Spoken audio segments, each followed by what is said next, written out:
कहानी की शुरुआत 4 बेहद करीबी दोस्तों से होती है जो पेशे से रग्बी खिलाड़ी थे। छुट्टी का दिन था, इसलिए उन्होंने फैसला किया कि क्यों न समंदर में जाकर मछली पकड़ने का मजा लिया जाए। 28 फरवरी 2009 शनिवार की सुबह लगभग 5 बजे चारों दोस्त मरीना पहुंचे। उनका इरादा था कि पूरा दिन समंदर में बिताकर आराम से फिशिंग करेंगे और शाम होने से पहले वापस लौट आएंगे। इस टीम में थे निक श्लर, विल ब्लैकली, कोरी स्मिथ और मार्क्वस कूपर। इन चारों की दोस्ती खेल के मैदान से शुरू हुई थी, लेकिन समय के साथ उनका रिश्ता परिवार जैसा बन चुका था। किसी ने भी नहीं सोचा था कि यह आम सा वीकेंड हमेशा के लिए उनकी यादों में दर्ज हो जाएगा। विल पहली बार समुद्र की इतनी लंबी यात्रा पर जा रहा था। उत्साह के साथ साथ उसके मन में हल्की घबराहट भी थी। उसने मुस्कुराते हुए पूछा, क्या आज लहरें ज्यादा ऊंची होंगी? मार्कस ने जवाब दिया, थोड़ी बहुत उथल पुथल हो सकती है, लेकिन अगर सब योजना के मुताबिक रहा तो हम मौसम बिगड़ने से पहले वापस पहुंच जाएंगे। जैसे ही विल ने मौसम बिगड़ने की बात सुनी, वह थोड़ा गंभीर हो गया। उसने तुरंत पूछा, क्या कोई तूफान आने वाला है? मार्कस ने बिना बात छिपाए सच बता दिया। उसने कहा कि मौसम विभाग ने तूफान की संभावना जताई है, लेकिन उसके हिसाब से वह देर शाम या रात तक पहुंचेगा। उनका प्लान था कि दोपहर तक फिशिंग खत्म करके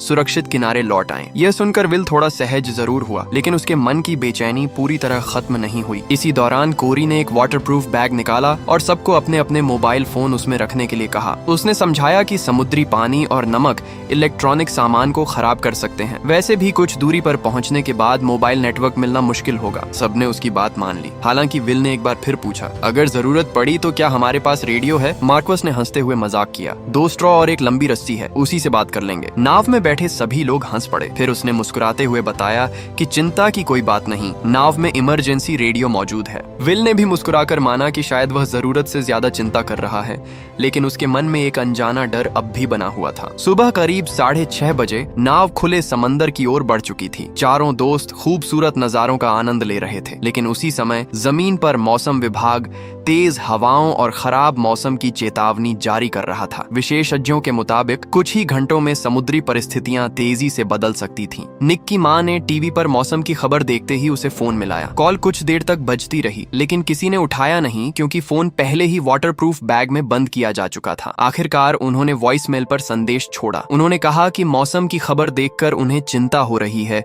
और वह सिर्फ यह जानना चाहती हैं कि निक को इस तूफान की जानकारी है या नहीं। दुर्भाग्य से वह संदेश कभी उसके कानों तक नहीं पहुंच पाया। इधर नाव में माहौल बिल्कुल अलग था। म्यूजिक बज रहा था और सभी दोस्त फिशिंग का मजा ले रहे थे। पहले ही फिशिंग स्पॉट पर निक ने एक बड़ी मछली पकड़ ली, जिससे सभी खुश हो गए। कुछ देर बाद मार्कस ने फैसला किया कि अब और गहरे पानी में चला जाए, जहां बड़ी मछलियां मिलने की संभावना ज्यादा थी। नाव फिर तेज रफ्तार से आगे बढ़ने लगी, लेकिन जैसे जैसे लहरें ऊंची होती गईं, निक की तबीयत बिगड़ने लगी। लगातार झटकों की वजह से उसे सी सिकनेस हो गई। उसका चेहरा पीला पड़ गया और वह नाव के किनारे बैठकर खुद को संभालने की कोशिश करने लगा। लेकिन किसी को अंदाजा नहीं था कि असली मुसीबत अभी उनके सामने आने वाली थी। करीब 4 घंटे बाद सुबह लगभग 9 बजे उनकी नाव उस फिशिंग स्पॉट पर पहुंची, जिसे मार्कस सबसे बेहतरीन जगह मानता था। इंजन बंद किया गया और एंकर डालने की तैयारी शुरू हुई। इस बार मार्कस ने खास हिदायत दी कि एंकर को धीरे धीरे नीचे उतारा जाए और रस्सी हमेशा तनी रहे। पिछली एक ट्रिप में लापरवाही की वजह से उनका एंकर खो चुका था, इसलिए वह कोई जोखिम नहीं लेना चाहता था। शुरुआत में सब कुछ ठीक चल रहा था। सभी दोस्त फिशिंग में व्यस्त थे और समय का पता ही नहीं चला। लेकिन दोपहर करीब 1 बजे मौसम ने अचानक करवट ले ली। साफ आसमान कुछ ही मिनटों में काले बादलों से भर गया। तेज हवाएं चलने लगीं। यह देखकर उन्होंने फैसला किया कि अब तुरंत किनारे लौटना ही सबसे सुरक्षित रहेगा। जैसे ही कोरी ने एंकर उठाने की कोशिश की, उसे एहसास हुआ कि वह नीचे कहीं बुरी तरह फंस चुका है। उसने पूरी ताकत लगा दी, लेकिन रस्सी बिल्कुल सीधी तनी रही और एंकर अपनी जगह से नहीं हिला। मार्कस भी मदद के लिए पहुंच गया। फिर निक और विल भी साथ जुड़ गए। चारों ने मिलकर पूरी ताकत लगा दी, मगर नतीजा वही रहा। ऐसा लग रहा था जैसे एंकर समुद्र की चट्टानों में जकड़ गया हो। दूसरी तरफ मौसम लगातार बिगड़ता जा रहा था और हर गुजरते मिनट के साथ खतरा बढ़ रहा था। काफी देर की नाकाम कोशिशों के बाद मार्कस ने एक नया फैसला लिया। उसने कहा कि अब इंजन की ताकत का इस्तेमाल किया जाएगा। शायद नाव की शक्ति उस फंसे हुए एंकर को बाहर निकाल दे। इंजन चालू हुआ। नाव धीरे धीरे आगे बढ़ने लगी और रस्सी पहले से भी ज्यादा तनी हुई दिखाई देने लगी। मार्कवस ने सभी को सावधान करते हुए कहा कि किसी मजबूत हिस्से को पकड़ लें क्योंकि नाव अचानक झटका खा सकती है। उसने धीरे धीरे रफ्तार बढ़ाई। इंजन पूरी ताकत से काम कर रहा था,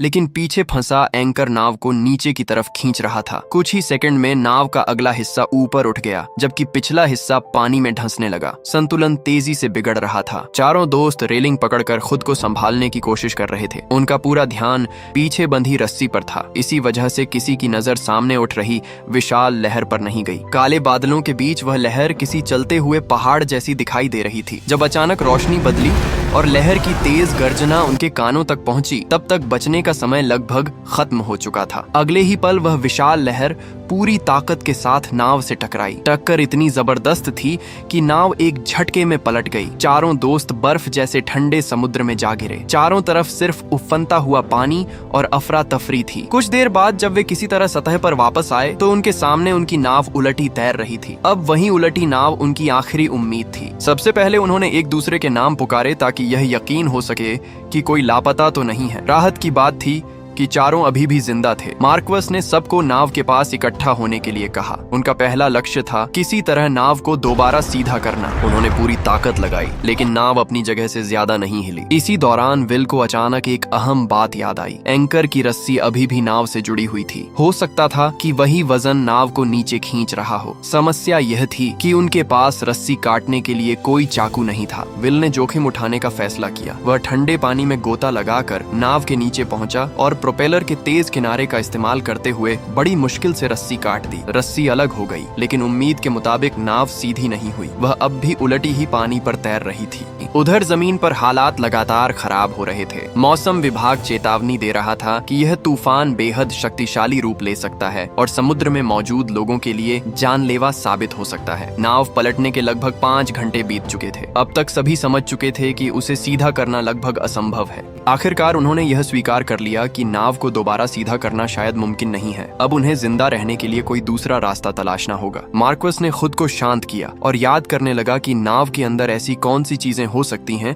जो उनकी मदद कर सकें। तभी उसे याद आया कि एक कूलर अंदर रखा है जिसमें खाने पीने का सामान मौजूद है। संभव है कि वह अभी भी रस्सी से बंधा हो और बाहर निकाला जा सके। इतने में विल ने सबसे जरूरी सवाल पूछा, लाइफ जैकेट कहाँ रखी है? मार्कवस ने जवाब दिया, केबिन के बाईं तरफ वाले स्टोरेज कंपार्टमेंट में। विल ने तुरंत कहा, तो मैं अंदर जाकर उन्हें निकालने की कोशिश करता हूँ। लेकिन मार्कवस ने उसे रोकते हुए कहा कि ऐसा करना जितना आसान सुनाई देता है उतना है नहीं, क्योंकि अब उनके सामने एक नई और कहीं ज्यादा खतरनाक समस्या खड़ी हो चुकी थी। मार्कवस ने सभी को एक बड़ी परेशानी के बारे में बताया। अगर केबिन का दरवाजा खोला गया तो उसके अंदर तेजी से पानी भर जाएगा। इससे नाव और जल्दी डूब सकती थी। अब उनके सामने 2 ही रास्ते थे, या तो नाव को जितनी देर हो सके तैरते रहने दिया जाए, या फिर जोखिम उठाकर उसके अंदर से जरूरी सामान निकाला जाए। कुछ देर विचार करने के बाद उन्होंने फैसला लिया कि नाव ज्यादा देर तक वैसे भी नहीं टिकेगी, लेकिन अगर अभी लाइफ जैकेट नहीं निकाली गई तो बर्फ जैसे ठंडे पानी में रात तक जिंदा रहना लगभग नामुमकिन हो जाएगा। आखिरकार मार्कवस ने खुद अंदर जाने की जिम्मेदारी ली। कप्तान होने के नाते वह सबसे बड़ा जोखिम खुद उठाना चाहता था, लेकिन एक और समस्या सामने थी। उसने कई मोटे कपड़े पहन रखे थे जिनकी वजह से पानी के भीतर गोता लगाना मुश्किल हो रहा था। मजबूरी में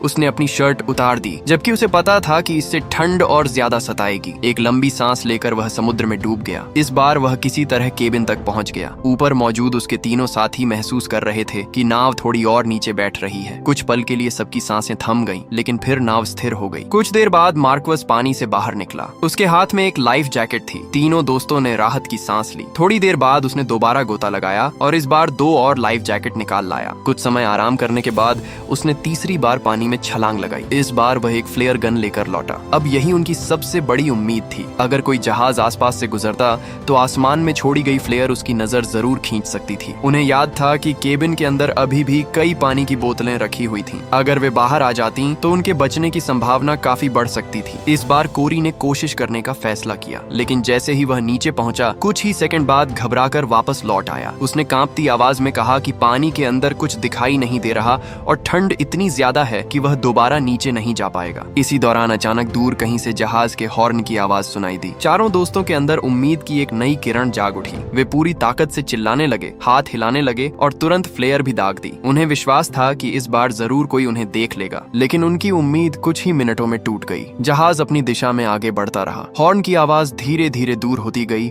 और आखिरकार तूफान के शोर में खो गई। उनके सामने फिर सिर्फ विशाल समंदर और गहरा अंधेरा बचा था। कुछ देर बाद निक को अचानक अपना बैग याद आया। उसमें उसका मोबाइल फोन रखा हुआ था। उसने सोचा कि अगर बैग मिल जाए तो शायद किसी तरह मदद के लिए कॉल की जा सके। यह सुनते ही सभी के चेहरों पर फिर से उम्मीद दिखाई देने लगी। निक ने कहा कि पहले उसे थोड़ा आराम करना होगा ताकि शरीर में थोड़ी गर्मी लौट आए। उसके बाद वह गोता लगाकर बैग निकालने की कोशिश करेगा। नहीं, उधर किनारे पर उनके परिवार वालों की बेचैनी लगातार बढ़ रही थी। बार बार फोन करने के बावजूद किसी से संपर्क नहीं हो पा रहा था। आखिरकार उन्होंने पुलिस को सूचना देने का फैसला किया। समुद्र में निक ने हिम्मत जुटाई और ठंडे पानी में गोता लगाकर अपना बैग निकाल लाया। सभी ने जल्दी जल्दी फोन निकाले और मदद के लिए कॉल करने की कोशिश की, लेकिन हर स्क्रीन पर एक ही संदेश था, कोई नेटवर्क उपलब्ध नहीं। निक गुस्से और बेबसी में चिल्लाया। उसे यकीन नहीं हो रहा था कि आधुनिक तकनीक भी इस विशाल समुद्र के बीच पूरी तरह बेकार साबित हो रही है। उधर अधिकारियों तक उनकी गुमशुदगी की खबर पहुंच चुकी थी। मरीना में उनका वाहन और खाली ट्रेलर देखकर ये साफ हो गया कि वे लोग अब तक वापस नहीं लौटे हैं। इसके बाद तुरंत बचाव एजेंसियों को सूचना भेजी गई और बड़े स्तर पर खोज अभियान शुरू कर दिया गया। लेकिन समुद्र के बीच संघर्ष कर रहे उन 4 दोस्तों को इस बात की बिल्कुल खबर नहीं थी कि अब उनकी तलाश शुरू हो चुकी है। धीरे धीरे चारों ओर गहरा अंधेरा फैलने लगा। रात बढ़ने के साथ मार्कवस की हालत तेजी से बिगड़ने लगी। उसका शरीर लगातार कांप रहा था, दांत बज रहे थे और वह मुश्किल से बोल पा रहा था। एक दूसरे का हौसला बनाए रखने के लिए चारों दोस्तों ने अपनी रग्बी टीम का पुराना मोटिवेशनल नारा दोहराना शुरू किया। जो शब्द कभी मैदान में जोश बढ़ाने के लिए बोले जाते थे, वही अब खुले समुद्र में जिंदा रहने की उम्मीद बन चुके थे। कुछ देर बाद कोरी ने ऊपर देखा और कहा, लगता है बारिश रुक गई है। निक हल्का सा मुस्कुराया और बोला, शायद किस्मत अब हमारी तरफ है। लेकिन उसकी बात पूरी भी नहीं हुई थी कि दूर कहीं से एक गहरी गड़गड़ाहट सुनाई दी। चारों ने तुरंत चुप होकर ध्यान से सुनना शुरू किया। हर गुजरते सेकंड के साथ वह आवाज और तेज होती जा रही थी। सभी पूरी तरह सतर्क हो गए। अंधेरे में उनकी आंखें लगातार उस दिशा को तलाश रही थीं, जहां से यह अजीब आवाज आ रही थी। फिर अचानक उन्हें जवाब मिल गया। एक बेहद विशाल लहर सीधे उनकी तरफ टूट पड़ी। उसका प्रहार इतना जबरदस्त था कि चारों दोस्त फिर से नाव से अलग होकर अलग अलग दिशाओं में समुद्र में जा गिरे। कुछ पल के लिए किसी को समझ ही नहीं आया कि ऊपर कौन सी दिशा है और नीचे कौन सी। चारों तरफ सिर्फ उफनता हुआ पानी और तूफान का शोर था। काफी संघर्ष के बाद जब वे दोबारा सतह पर पहुंचे तो हर कोई एक दूसरे से काफी दूर बह चुका था। अंधेरे में वे लगातार अपने साथियों के नाम पुकार रहे थे और उलटी पड़ी नाव को खोजने की कोशिश कर रहे थे। तभी विल की आवाज सुनाई दी, मुझे नाव दिखाई दे रही है। यह सुनते ही बाकी तीनों उसी दिशा में पूरी ताकत से तैरने लगे। आखिरकार चारों फिर से नाव तक पहुंच गए और किसी तरह उसके सहारे इकट्ठा हो सके। लेकिन राहत ज्यादा देर टिक नहीं पाई। विल अचानक दर्द से चीख उठा। किसी तेज किनारे से उसकी टांग गहराई तक कट गई थी और घाव से लगातार खून निकल रहा था। इससे पहले कि कोई उसकी मदद कर पाता, एक और विशाल लहर आकर उनसे टकरा गई। उधर किनारे पर बचाव दल स्थिति का तेजी से आकलन कर रहा था। उन्हें अब तक कोई आधिकारिक आपातकालीन संदेश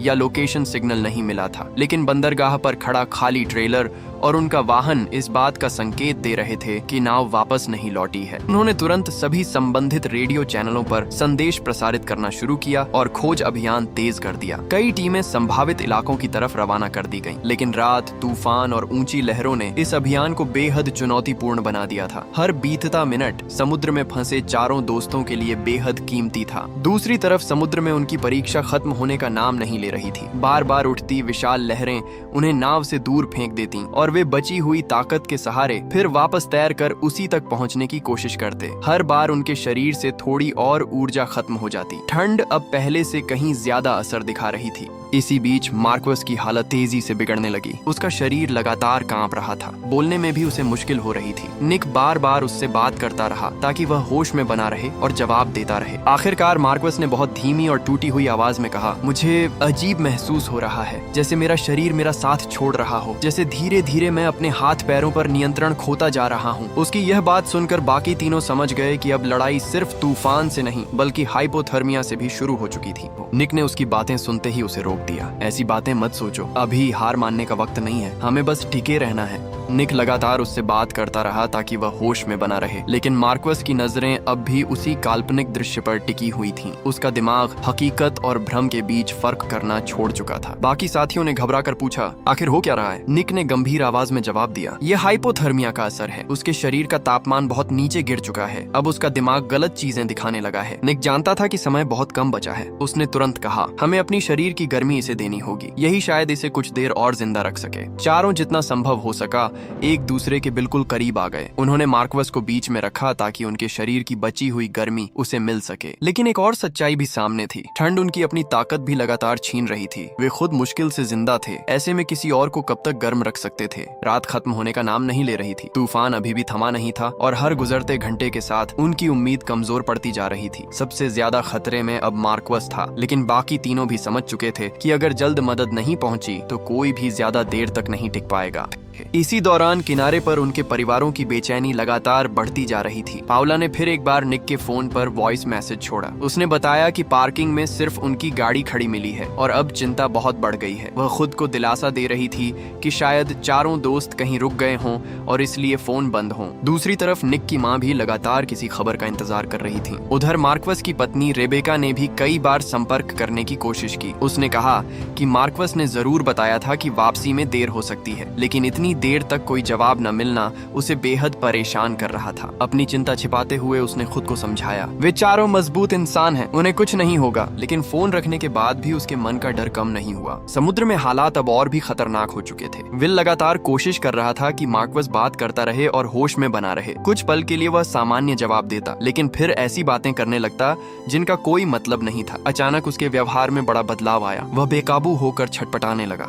निक, विल और कोरी तीनों को मिलकर उसे पकड़ना पड़ा। मार्कवस लगातार चिल्ला रहा था, मुझे छोड़ दो, मुझे जाने दो। उसकी आंखें बता रही थीं कि अब वह सामने मौजूद अपने दोस्तों को भी पहचान नहीं पा रहा था। शायद उसके दिमाग में चल रहा भ्रम इतना वास्तविक हो चुका था कि उसे बचाने वाले ही अब उसे दुश्मन दिखाई दे रहे थे। इसी समय तटरक्षक कार्यालय में एक और कॉल दर्ज हुई। इस बार फोन मार्कवस की पत्नी रेबेका का था। उसने अधिकारियों को बताया कि उसका पति सुबह अपने 3 दोस्तों के साथ मछली पकड़ने निकला था और तय समय के कई घंटे बाद भी वापस नहीं लौटा। यह जानकारी मिलते ही बचाव दल को साफ हो गया कि अब मामला सिर्फ देर से लौटने का नहीं बल्कि संभावित समुद्री आपदा का है। रेबेका से मिली जानकारी के बाद बचाव अधिकारियों को साफ हो गया कि चारों दोस्त सुबह मछली पकड़ने निकले थे और उसके बाद से उनका कोई पता नहीं चला। स्थिति की गंभीरता समझते ही खोज अभियान का स्तर तुरंत बढ़ा दिया गया। कुछ ही देर में बचाव विमान और हेलीकॉप्टर तैयार कर दिए गए। साथ ही रेबेका से वह जीपीएस जानकारी भी मांगी गई, जिसमें मार्कवस के पसंदीदा फिशिंग स्थान सुरक्षित थे। उम्मीद थी कि वही डेटा खोज अभियान की दिशा तय करेगा। थोड़ी ही देर बाद रेस्क्यू विमान तेज आवाज के साथ अंधेरी रात और उफनते समुद्र की ओर रवाना हो गए। दूसरी तरफ समुद्र में बारिश फिर से शुरू हो चुकी थी।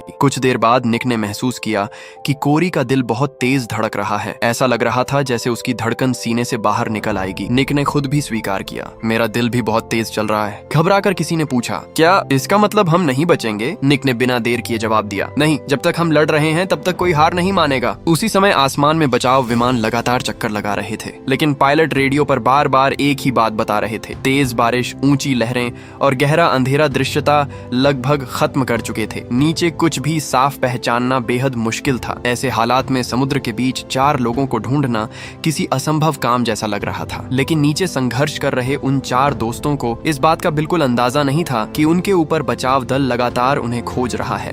उधर समुद्र में हालात और भी खराब हो चुके थे। मार्कवस और कोरी दोनों तेजी से कमजोर पड़ रहे थे। अचानक कोरी ने कांपती आवाज में कहा, मुझे बहुत गर्मी महसूस हो रही है। विल ने तुरंत समझाया, ये सच नहीं है, ठंड की वजह से तुम्हारा दिमाग तुम्हें गलत एहसास करा रहा है। लेकिन उनकी बात पूरी भी नहीं हुई थी कि एक और विशाल लहर उनकी तरफ आ गई। उस एक लहर ने पूरे समूह को फिर से बिखेर दिया। मार्कवस बाकी साथियों से अलग हो गया। अफरा तफरी के बीच उसकी लाइफ जैकेट भी अपनी जगह से खिसक गई और तेज बहाव उसे अंधेरे समुद्र की तरफ ले जाने लगा। निक पूरी ताकत से उसका नाम पुकारता रहा। उसकी आवाज में उम्मीद भी थी और बेबसी भी। विल भी उसे ढूंढने की कोशिश करता रहा, लेकिन चारों ओर सिर्फ काली रात, ऊंची लहरें और उफनता समुद्र था। कुछ ही पलों में मार्कवस पूरी तरह नजरों से ओझल हो गया। यह दृश्य देखकर कोरी का मानसिक संतुलन भी टूटने लगा। वह जोर जोर से चिल्लाने लगा, क्योंकि अब उसे लगने लगा था कि उनका सबसे मजबूत साथी हमेशा के लिए समुद्र में खो चुका है। कोरी पूरी तरह टूट चुका था। वह बेकाबू होकर चीखने लगा। तभी अचानक ऊपर आसमान से इंजन की आवाज सुनाई दी। निक और विल विल ने तुरंत सिर उठाया। उन्हें यकीन हो गया कि शायद मदद आखिरकार पहुंच गई है। दोनों ने अपनी बची हुई सारी ताकत इकट्ठी कर ली। वे पूरी ताकत से चिल्लाने लगे। निक ने कांपते हाथों से अपना मोबाइल निकाला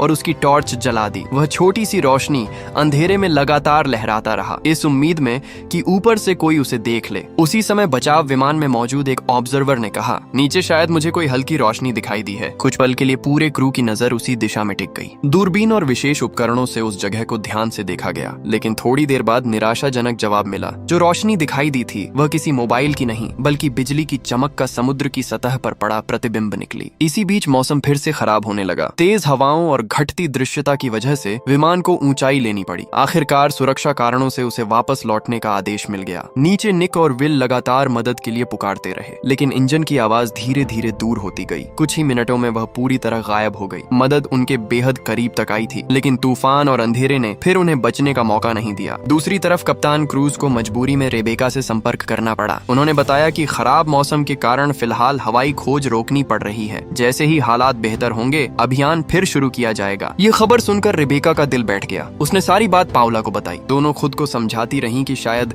चारों कहीं सुरक्षित तैर रहे हों और सुबह तक बचाव दल उन्हें ढूंढ ले। लेकिन उनके मन में डर लगातार बढ़ता जा रहा था। धीरे धीरे रात खत्म होने लगी। सुबह की हल्की रोशनी फैलते ही समुद्र का दृश्य कुछ साफ हुआ। अब वहाँ सिर्फ निक और विल दिखाई दे रहे थे। कोरी भी कहीं नजर नहीं आ रहा था। निक लगातार उसका नाम पुकारता रहा। वह चीखता रहा तब तक जब तक उसकी आवाज लगभग बैठ नहीं गई। लेकिन चारों तरफ सिर्फ समुद्र की लहरों का शोर था। कोई जवाब नहीं मिला। मार्कोस और कोरी अब उनके साथ नहीं थे। निक कुछ पल तक बिल्कुल चुप रहा। उसे यकीन ही नहीं हो रहा था कि जो सफर 4 दोस्तों ने हंसते हुए शुरू किया था, उसी सफर में अब सिर्फ 2 लोग बाकी बचे हैं। विल ने टूटे हुए स्वर में कहा, अगर वे दोनों नहीं बच सके तो हम कब तक टिक पाएंगे। उधर तटरक्षक बेस पर सुबह होते ही तैयारियां फिर शुरू हो गईं। कप्तान क्रूज ने आदेश दिया कि परिवारों को लगातार जानकारी दी जाती रहे ताकि उन्हें कोई खबर इधर उधर से न मिले। कप्तान क्रूज ने बिना समय गंवाए अगला आदेश दिया। उन्होंने कहा कि सिर्फ हवाई खोज काफी नहीं होगी। तुरंत एक बड़े रेस्क्यू जहाज को भी संभावित इलाके की ओर रवाना किया जाए ताकि अगर कोई जीवित मिले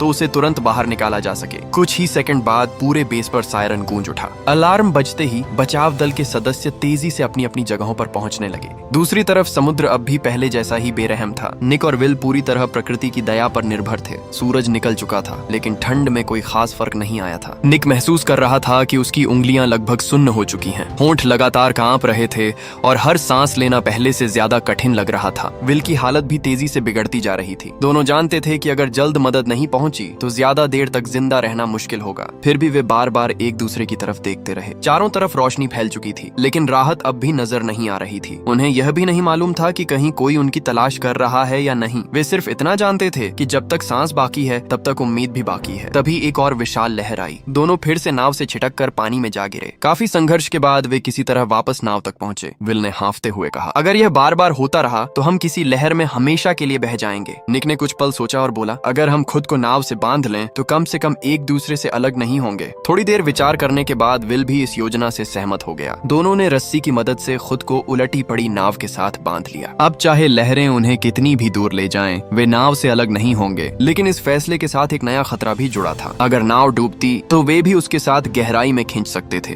कुछ देर बाद उन्हें फिर से आसमान में इंजन की आवाज सुनाई दी। दोनों ने तुरंत हाथ हिलाने शुरू कर दिए। विल ने उम्मीद से कहा, अब दिन निकल आया है, इस बार शायद वे हमें देख लें। लेकिन विमान बिना रुके आगे बढ़ता चला गया। कुछ ही देर में उसकी आवाज भी दूर होती गई। दोनों बस उसे जाते हुए देखते रह गए। अब दिन का उजाला था। उनकी चमकीली लाइफ जैकेट साफ दिखाई दे रही थी। फिर भी वे बचाव दल की नजरों से छूट गए। एक और उम्मीद आई और फिर उनसे दूर चली गई। कुछ देर बाद निक ने धीमी आवाज में कहा, हमें इस पानी में लगभग 24 घंटे हो चुके हैं। विल ने थके हुए स्वर में पूछा, वे लोग आखिर कब तक हमें खोजते रहेंगे? निक के पास इस सवाल का कोई जवाब नहीं था। विल ने कहा, जब तक रोशनी है हमें नाव के अंदर फिर से देखना चाहिए, शायद कुछ खाने को मिल जाए। निक खुद जाने वाला था, लेकिन विल ने उसे रोक दिया। इस बार मैं कोशिश करता हूँ। वह गहरी सांस लेकर फिर एक बार बर्फ जैसे ठंडे पानी में उतर गया। काफी देर तक अंधेरे केबिन में टटोलने के बाद आखिरकार उसे एक प्लास्टिक का बैग मिल गया। जब वह वापस ऊपर आया तो उसमें प्रेट्जेल का पैकेट था। दोनों ने जल्दी जल्दी थोड़ा थोड़ा खाया ताकि शरीर को थोड़ी ऊर्जा मिल सके। दूसरी तरफ तटरक्षक बेस पर कप्तान क्रूज लगातार अभियान की निगरानी कर रहे थे। खोज में लगी टीमों ने रिपोर्ट दी कि वे दर्जनों समुद्री मील का इलाका खंगाल चुके हैं, लेकिन अभी तक कोई स्पष्ट संकेत नहीं मिला है। है। फिर भी आदेश साफ था, जब तक रोशनी है तलाश जारी रहेगी। उधर समुद्र में समय जैसे थम गया था। करीब 30 घंटे बीत चुके थे। निक ने देखा कि विल अब पहले जैसा बात भी नहीं कर रहा। उसने पूछा, तुम ठीक हो? विल ने धीरे से जवाब दिया, मैं बस सोच रहा हूँ। उसके विचार अब बिखरने लगे थे। उसने मुश्किल से निक की तरफ देखा और कहा, अगर मैं नहीं बचा तो वह पूरी बात भी नहीं कह पाया, बस बार बार यही दोहराता रहा, मेरे घर वालों से कहना। निक ने तुरंत उसकी बात काट दी, ऐसी कोई बात नहीं होगी, तुम खुद जाकर उनसे मिलोगे। लेकिन विल बार बार वही बात दोहराता रहा। कुछ ही देर बाद उसने कहा, मुझे बहुत गर्मी लग रही है। निक का दिल बैठ गया। वो समझ गया कि यह बेहद खतरनाक संकेत है। जब शरीर अत्यधिक ठंड में गर्मी महसूस कराने लगे तो इसका मतलब होता है कि हाइपोथर्मिया अंतिम चरण में पहुंच चुका है। अचानक विल अपने कपड़े उतारने लगा। निक ने पूरी ताकत से उसे रोकने की कोशिश की। वह लगातार चिल्लाता रहा, रुको, ऐसा मत करो। लेकिन तभी एक और ऊंची लहर आई। विल पानी में बह गया। 6 सेकंड में विल का शरीर लहरों के बीच ओझल हो गया। निक पूरी ताकत से उसका नाम पुकारता रहा, लेकिन इस बार कोई जवाब नहीं मिला। कुछ ही पलों में समुद्र ने उसे भी अपनी गहराइयों में छिपा लिया। अब मार्कवस नहीं था, कोरी नहीं था, विल भी जा चुका था। जो सफर 4 दोस्तों ने साथ शुरू किया था उसमें अब सिर्फ निक अकेला बचा था। चारों तरफ सिर्फ अथाह समुद्र था। अकेलेपन, दर्द और बेबसी से भरा निक आसमान की तरफ देखकर चीख उठा। उसने अपने अंदर जमा हर भावना बाहर निकाल दी। उसके मन में सिर्फ एक सवाल बार बार गूंज रहा था, आखिर मैं ही क्यों बचा हूँ और बाकी सब क्यों चले गए? उसी सवाल के साथ वह खुले समुद्र में अकेला, थका हुआ और फिर भी सांस लेने की कोशिश करता रहा। उधर किनारे पर पाउला ने एक बार फिर निक के फोन पर कॉल किया। जवाब इस बार भी वॉइसमेल ही था। उसने संदेश छोड़ते हुए हल्के मजाक में कहा, इतनी देर से कहाँ हो? क्या हमें सस्पेंस में रख रहे हो? लेकिन अगले ही पल उसकी आवाज भर्रा गई। उसने कहा कि सब लोग बहुत परेशान हैं और उसे उम्मीद है कि वे सिर्फ नेटवर्क से बाहर होंगे। फिर उसकी आवाज टूट गई। वह रोते हुए कॉल समाप्त कर देती है। इसके बाद मार्सिया उसके पास आती है और उसे गले लगा लेती है। उन्होंने धीमे स्वर में कहा, मुझे विश्वास है मेरा बेटा अभी भी कहीं न कहीं जिंदा है। उधर समुद्र में निक की हालत अब बेहद नाजुक हो चुकी थी। वह कभी पूरी तरह होश में रहता तो कभी अर्ध चेतन अवस्था में चला जाता। लहरों की आवाज उसके चारों ओर लगातार गूंज रही थी। उसने कई बार मदद के लिए आवाज लगाई, लेकिन जवाब में सिर्फ समुद्र की गूंज वापस लौटी। लंबे समय तक समुद्र में भटकने के बाद उसका दिमाग भी थकने लगा था। उसे ऐसा महसूस होने लगा कि उसके दोस्त अब भी उसके आसपास हैं। उसे उनकी हंसी सुनाई देती, उसे वे पल दिखाई देते जो उन्होंने साथ बिताए थे। सब कुछ इतना वास्तविक लगता कि जैसे वह हाथ बढ़ाकर उन्हें छू सकता हो, लेकिन हर बार वे दृश्य अगले ही पल गायब हो जाते। आखिरकार निक ने एक फैसला लिया। उसने धीरे धीरे उस रस्सी की गांठ खोलनी शुरू की जिसने अब तक उसे नाव से बांध रखा था। ठंड से अकड़ी हुई उंगलियों के बावजूद उसने किसी तरह गांठ खोल दी। रस्सी ढीली पड़ गई। वह अब नाव से बंधा नहीं था। निक धीरे से उल्टी पड़ी नाव के ऊपर पीठ के बल लेट गया। उसके नीचे समुद्र में तैरती नाव थी, ऊपर खुला आसमान। उसने धीरे धीरे अपनी आंखें बंद कर लीं। अब वह न मदद के लिए पुकार रहा था, न लहरों से लड़ रहा था, न किसी चमत्कार का इंतजार कर रहा था। उसके मन में सिर्फ अपने 3 दोस्तों की यादें थीं। उसे लगा कि शायद अब उनसे मिलने का समय आ गया है। उसने सोचा कि अगर यह अंत है तो उसके माता पिता समझ जाएंगे कि उसने आखिरी पल तक हार नहीं मानी। उसने सचमुच अपनी पूरी ताकत लगा दी थी। लेकिन उसी पल जब निक ने उम्मीद लगभग छोड़ दी थी, किस्मत ने एक आखिरी मोड़ लिया। दूर समुद्र में गश्त कर रही एक बचाव नाव की नजर उलटी पड़ी नाव पर पड़ी। टीम ने तुरंत वहां किसी इंसान जैसी हलचल देखी। निक ने अभी अभी आंखें बंद की थीं। कुछ ही सेकंड में यह सूचना रेडियो के जरिए कंट्रोल सेंटर तक पहुंच गई। संभावित जीवित व्यक्ति मिला है। यह संदेश सुनते ही पूरे बेस में हलचल मच गई। कप्तान क्रूज ने बिना देर किए आदेश दिया, सभी उपलब्ध हेलीकॉप्टर तुरंत उस लोकेशन की ओर रवाना हो। 2 दिनों की लगातार कोशिशों के बाद आखिरकार उन्हें पहली ठोस उम्मीद मिली थी। कुछ ही समय में रेस्क्यू हेलीकॉप्टर घटनास्थल के ऊपर पहुंच गया। ऑब्जर्वर नीचे झुककर समुद्र की तरफ देखने लगा। कुछ पल बाद उसकी आवाज रेडियो पर सुनाई दी, नीचे एक वयस्क पुरुष दिखाई दे रहा है। हेलीकॉप्टर निक के ठीक ऊपर मंडराने लगा। तेज हवा की आवाज से निक ने धीरे धीरे आंखें खोली। उसने ऊपर देखा, लेकिन उसका शरीर और दिमाग इतने कमजोर हो चुके थे कि उसे समझ ही नहीं आया कि यह सच है या फिर एक और भ्रम। उधर बेस पर मौजूद सभी लोग रेडियो की हर आवाज पर नजर लगाए बैठे थे। कप्तान क्रूज ने तुरंत पूछा, क्या वह जीवित है? कुछ सेकंड तक रेडियो पर सिर्फ खामोशी रही। फिर जवाब आया, टारगेट जीवित है। पूरा कंट्रोल रूम राहत की सांस लेने ही वाला था कि कप्तान ने अगला सवाल पूछा, बाकी 3 लोग कहाँ हैं? उन्होंने तुरंत निर्देश दिया कि खोज बंद नहीं होगी, बाकी लोगों की तलाश जारी रखी जाएगी। उधर बचाव कर्मियों ने निक को सावधानी से ऊपर खींच लिया। हेलीकॉप्टर के अंदर पहुंचते ही एक सदस्य ने झुककर पूछा, तुम्हारा नाम क्या है? निक ने मुश्किल से आंखें खोली। बहुत धीमी और टूटी हुई आवाज में उसने कहा, निक।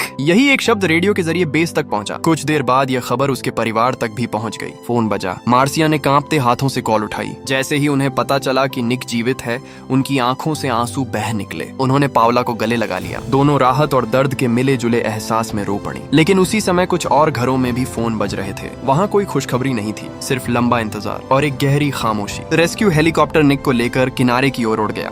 बचाव अभियान कई दिनों तक चलता रहा। समुद्र का बड़ा इलाका खंगाला गया, लेकिन मार्कस, कोरी और विल का कोई पता नहीं चल सका। समुद्र ने उन्हें हमेशा के लिए अपने भीतर समेट लिया। इस पूरे हादसे से सिर्फ निक जीवित लौट सका। वही अकेला व्यक्ति जो उस भयावह सफर की पूरी कहानी बता सकता था, वह बच गया, लेकिन उसका एक हिस्सा हमेशा उसी समुद्र में रह गया, अपने दोस्तों की यादों के साथ। उसने फैसला किया कि वह उनकी कहानी कभी मरने नहीं देगा। दुनिया को यह जरूर पता चलेगा कि 3 लोगों ने आखिरी सांस तक हार नहीं मानी। यह सिर्फ समुद्र में जीवित बचने की कहानी नहीं थी, ये दोस्ती, साहस, उम्मीद और इंसानी जज्बे की कहानी थी। ये उस सीख का प्रमाण भी थी जो निक ने बचपन में सुनी थी, जब तक सांस चल रही है हार मत मानो। शायद यही एक विचार था जिसने उसे मौत के दरवाजे से वापस खींच लिया। उस दिन 4 दोस्त समुद्र की ओर निकले थे। किनारे पर सिर्फ एक लौट सका, लेकिन जो 3 वापस नहीं आए, उनकी बहादुरी, उनका संघर्ष और उनकी यादें निक की कहानी के साथ हमेशा जिंदा रहेंगी। और ये फिल्म यहीं खत्म हो जाती है। अगर आपको ये वीडियो अच्छी लगी हो तो हमारे चैनल को सब्सक्राइब और वीडियो को लाइक जरूर कीजिएगा।